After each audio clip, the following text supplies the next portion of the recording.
আমি আপনাদের এমন একটা গল্প বলতে যাচ্ছি ভগবান শ্রীকৃষ্ণ এবং তার জীবন সম্পর্কিত, যেটা সিনেমার স্ক্রিপ্ট তার থেকেও আরও বেশি নাটকীয় এবং হার মানিয়ে দেবে যে কোনো সিনেমার গল্পকে। সেটা হলো ভগবান শ্রীকৃষ্ণের প্রথম বিয়ে, অর্থাৎ রুক্মিণীর সাথে বিয়ে। চলুন আজকে আমরা এই বিষয়টা বিস্তারিত জানব। এবার ঘটনার প্রেক্ষাপটটা একটু জেনে নেই। মথুরার অত্যাচারী রাজা ছিলেন কংস। তিনি ছিলেন ভগবান শ্রীকৃষ্ণের মামা। কংসের দুই স্ত্রী অস্তি এবং প্রাপ্তি, তারা দুজনেই ছিলেন রাজা জরাসন্ধের মেয়ে। কংসের মৃত্যুর পরে তারা দুজনেই ফিরে গেলেন জরাসন্ধের কাছে, অর্থাৎ নিজেদের পিতার কাছে। সেখানে গিয়ে জরাসন্ধের কাছে নানা রকম অভিযোগ করলেন। নিজের দুই বিধবা মেয়ের দুর্দশা এবং কষ্ট সহ্য করতে না পেরে কৃষ্ণের বিরুদ্ধে প্রতিশোধ নেওয়ার জন্য উনি শপথ নেন। 23 অক্ষৌহিনী বাহিনী নিয়ে আক্রমণ করলেন মথুরা। জানেন কি এই অক্ষৌহিনী বাহিনী আসলে কি?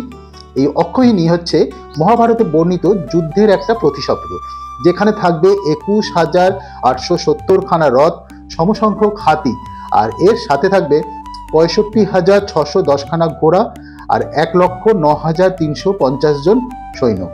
অর্থাৎ এই বিষয়টা যদি আমি অনুপাতে ফেলাই তাহলে দাঁড়াবে একটা রথ, একটা হাতি, 3টে ঘোড়সওয়ার আর 5 জন সেনা।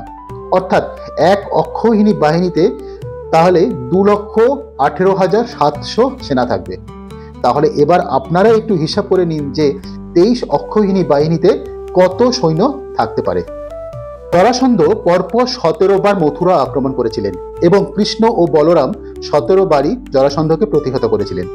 প্রতিবারই বলরাম শ্রীকৃষ্ণকে বলতেন যে জরাসন্ধকে মেরে ফেলা হোক, কিন্তু শ্রীকৃষ্ণ হাসি মুখে জরাসন্ধকে ছেড়ে দিতেন এবং বলরামকে বলতেন যে ওকে ছেড়ে দেওয়া হোক, কারণ জরাসন্ধ যত অশুভ শক্তি আছে সকলের সাথে বন্ধুত্ব করবে এবং তাদেরকে একত্রিত করে আবার আক্রমণ করবে, এবং তাহলে কি হবে, একসাথে অশুভ শক্তিকে বিনাশ করা যাবে।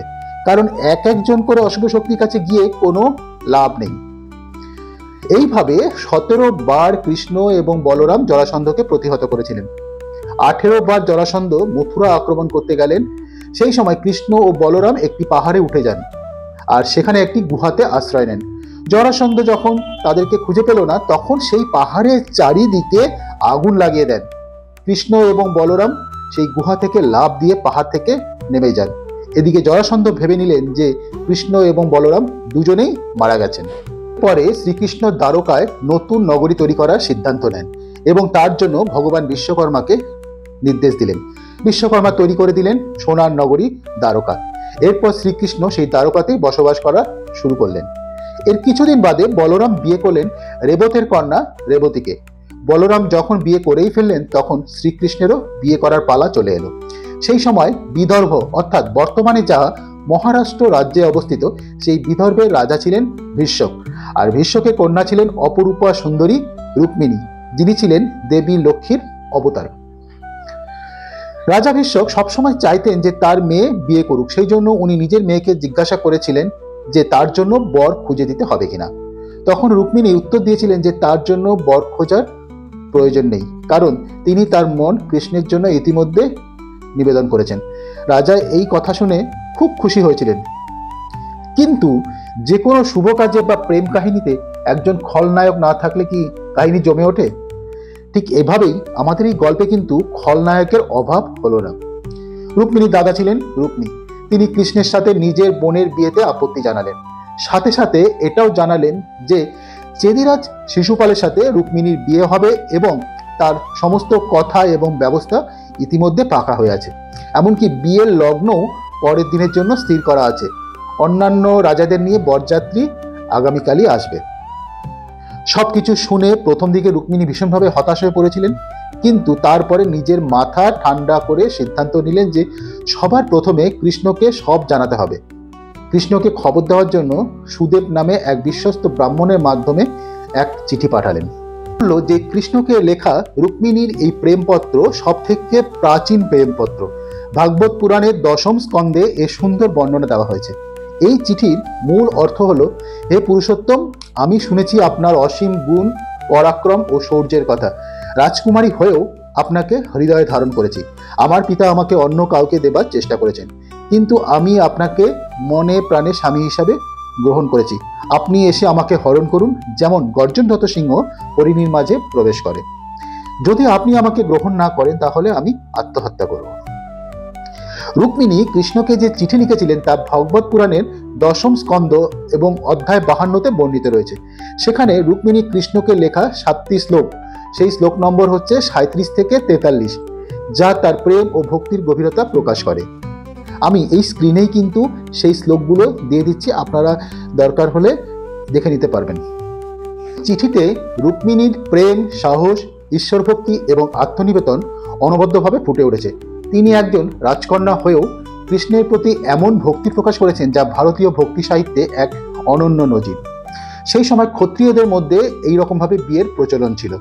রুক্মিণী সাথে সাথে কৃষ্ণকে এটাও জানিয়েছিলেন যে যদি কৃষ্ণ রাজি থাকেন তবে কিভাবে উনি রুক্মিণীকে অপহরণ করতে পারবেন।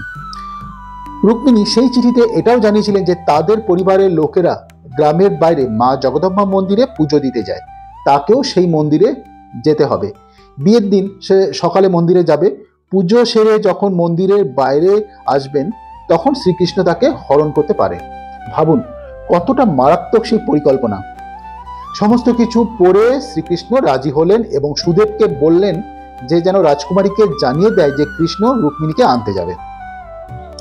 এর মধ্যে শ্রীকৃষ্ণ দাদা বলরামকে সমস্ত পরিকল্পনা জানিয়ে দিলেন এবং সেই রাত্রে কৃষ্ণ বিদর্ভ রওনা দিলেন এবং ভোরের আগেই পৌঁছে গেলেন বিদর্ভে। আর এদিকে বিদর্ভবাসীরা শ্রীকৃষ্ণকে দেখে তো ভীষণভাবে আনন্দিত। তারা বলল যে শ্রীকৃষ্ণই রুক্মিণীর জন্য সঠিক পছন্দ। সুদেব রুক্মিণীকে জানিয়ে দিলেন সেই কথা। এদিকে শিশুপাল বরযাত্রী নিয়ে যাত্রা শুরু করেছিল, তবে জানতে পেরেছিল যে বিদর্ভে শ্রীকৃষ্ণ অলরেডি উপস্থিত হয়েছেন। চিন্তিত হয়েছিলেন শিশুপাল এই কথা ভেবে যে কৃষ্ণ রুক্মিণীকে ছিনিয়ে নিয়ে যেতে পারে। তখন বরযাত্রী হিসাবে আসা জরাসন্ধ তাকে আশ্বাস দিলেন যে প্রয়োজনে যুদ্ধ করতেও রাজি। কেন জরাসন্ধ যুদ্ধ করতে রাজি তার আভাস কিন্তু আমি এই ভিডিওর প্রথম দিকে দিয়ে দিয়েছি। রুক্মিণীর দাদা রুক্মিণী তখন আশ্বাস দিলেন এবং তিনি বললেন যে রুক্মিণী যখন মন্দিরে যাবে সেই সময় 16 জন মহিলার দল তাকে ঘিরে থাকবে এবং তার সাথে যথেষ্ট দেহরক্ষীও থাকবে। রুক্মিণী তার মায়ের কাছ থেকে অনুমতি নিয়ে পুজো দিতে গেলেন এবং যাবার আগে বেশ কিছুটা আবেগ ঘন মুহূর্ত তৈরি হয়েছিল, কারণ তিনি জানতেন যে তিনি আর ফিরবেন না। রুক্মিণীর মা তাকে পায়ে হেঁটে মন্দিরে যেতে বলেছিলেন। মন্দিরে গিয়ে রুক্মিণী মা জগদম্বার পুজো করেছিলেন, কিন্তু আদতে তিনি সেই মূর্তিতে স্বয়ং শ্রীকৃষ্ণকেই দেখতে পাচ্ছিলেন। তিনি প্রার্থনা করেছিলেন যাতে কৃষ্ণের সাথে তার বিয়ে হয়। মা জগদম্বা তাকে আশীর্বাদও করেছিলেন। পুজো দিয়ে মন্দিরের বাইরে এলেন, তাকে পাহারা দিচ্ছিল প্রহরীরা। ঠিক সেই সময়ে কৃষ্ণের রথ এসে মন্দিরের সিঁড়ির দোরগোড়ায় উপস্থিত। রথ থেকে হাত বাড়িয়ে দিলেন কৃষ্ণ রুক্মিণীর দিকে। এই সেই হাত যার সান্নিধ্যে এতদিন রুক্মিণী কামনা করে এসেছিলেন। সেই হাত নিশ্চিন্তে আঁকড়ে ধরলেন। কৃষ্ণ টেনে তুললেন রুক্মিণীকে রথের উপরে, তারপর চলে গেলেন দ্বারকার উদ্দেশ্যে। এদিকে রুক্মিণীর অপহরণের কথা জানতে পেরে শিশুপাল বিমর্ষ হয়ে পড়লেন। তখন জরাসন্ধ ও অন্যান্যরা তাকে সান্ত্বনা দিয়ে কৃষ্ণের বিরুদ্ধে যুদ্ধে উদ্যত হলেন। সেই সময় বলরাম পৌঁছে গেলেন ও সবাইকে ছত্রভঙ্গ করে দিলেন। শিশুপাল ছাড়া অন্যান্যরা যুদ্ধক্ষেত্র পরিত্যাগ করল। রুক্মিণীর দাদা রুক্মী ছিলেন উগ্র স্বভাবের, তিনি শ্রীকৃষ্ণের সাথে যুদ্ধ করতে এলেন। শ্রীকৃষ্ণ তাকে পরাস্ত করে একটি স্তম্ভের সাথে বেঁধে দিলেন। রুক্মিণী তার ভাইকে ছেড়ে দেওয়ার জন্য অনুরোধ করলেন। এরপরও যখন শ্রীকৃষ্ণ রুক্মিণীকে মারতে উদ্যত হলেন তখন বলরাম মনে করিয়ে দিলেন যে এখন রুক্মিণী তোমার শ্যালক, কারণ তুমি রুক্মিণীকে বিয়ে করেছো, কেন তুমি ওকে মারবে। কৃষ্ণ তখন তাকে ছেড়ে দিলেন, কিন্তু একেবারেই কিন্তু বিনা শাস্তিতে ছেড়ে দেননি। রুক্মিণীর মাথা, চুল এবং গোপ অর্ধেক কামিয়ে দিলেন। আর এদিকে কৃষ্ণের এমন আচরণে ব্যথিত হয়ে রুক্মিণী আর কখনোই কিন্তু বিদর্ভে ফিরে যাননি, সেখানেই থেকে গেলেন এবং সেই জায়গাটির নাম বর্তমানে ভোজঘাট। এদিকে কৃষ্ণ রুক্মিণীকে নিয়ে দ্বারকায় পৌঁছে গেলেন এবং সেখানেই তাদের বিয়ের অনুষ্ঠান। উদ্ধবের মাধ্যমে শ্রীকৃষ্ণ নন্দরাজাকে বিয়ের অনুষ্ঠানে আসার জন্য আমন্ত্রণ জানালেন, কিন্তু নন্দরাজা না যাওয়ার সিদ্ধান্ত নেন। উনি ভীষণ অভিমানী ছিলেন, কারণ যখন কৃষ্ণ গোকুল ছেড়ে মথুরা এলো তারপর কিন্তু আর কখনোই ফিরে যাননি।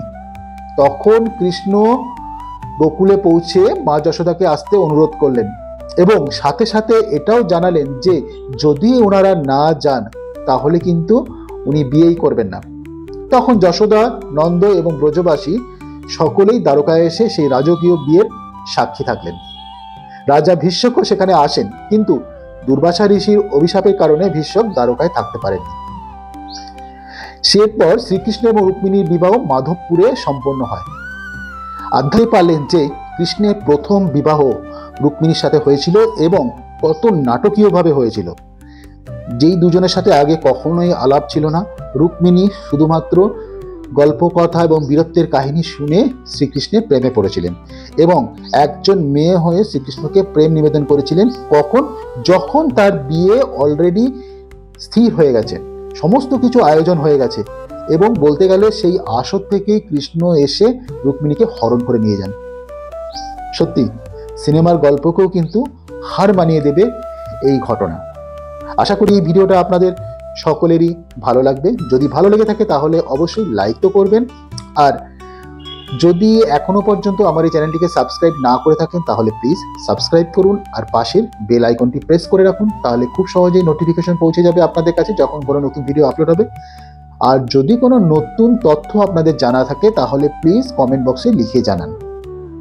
খুব তাড়াতাড়ি ফিরে আসবো আরও নতুন ভিডিও নিয়ে। ততক্ষণ পর্যন্ত আপনারা সকলেই ভালো থাকুন এবং সুস্থ থাকুন।